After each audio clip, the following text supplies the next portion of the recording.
الحمد لله الحنان المنان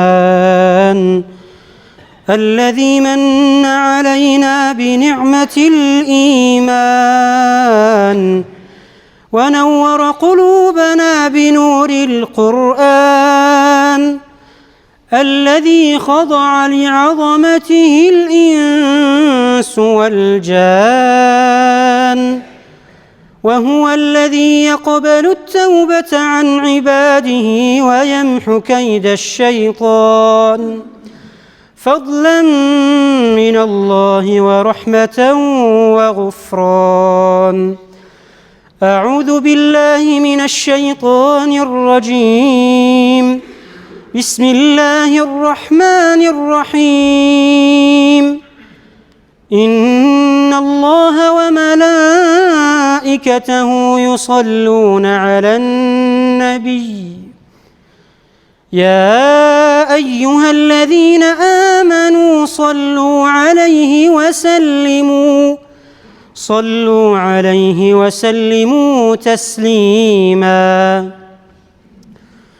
اللهم صل على سيدنا ونبينا محمد عبدك ورسولك النبي الأمي وعلى آله وصحبه وسلم تسليما عدد ما أحاط به علمك وخط به قلمك وأحصاه كتابك. وارض اللهم عن ساداتنا أبي بكر وعمر وعثمان وعلي، وعن الإمامين الهمامين أبي محمد الحسن وأبي عبد الله الحسين، وعن عميه الشريفين حمزة وعباس، ومن تبعهم بإحسان إلى يوم الدين.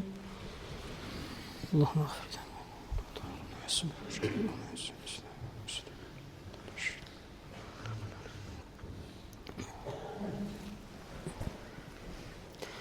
إن الحمد لله نحمده ونستعينه ونستغفره ونعوذ بالله من شرور أنفسنا ومن سيئات أعمالنا. من يهده الله فلا مضل له ومن يضلل فلا هادي له، ونشهد أن لا إله إلا الله وحده لا شريك له، ونشهد أن محمدًا عبده ورسوله صلى الله عليه وعلى آله وأصحابه أجمعين. أعوذ بالله من الشيطان الرجيم.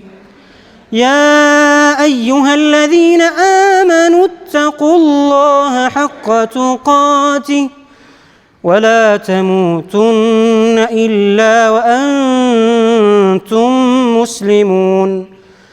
أقول قولي هذا وأستغفر الله لي ولكم ولسائر جماعة المسلمين الحاضرين والغائبين، إنه هو الغفور الرحيم الجواد الكريم العلي العظيم السميع الدعاء. اللهم أعز الإسلام والمسلمين وأذل الشرك والمشركين. اللهم انصر من نصر دين محمد صلى الله عليه وسلم واجعلنا منهم يا رب العالمين، واخذل من خذل دين محمد صلى الله عليه وسلم ولا تجعلنا منهم. اللهم دمر أعداءنا وأعداءك وأعداء الدين. آمين برحمتك يا أرحم الراحمين.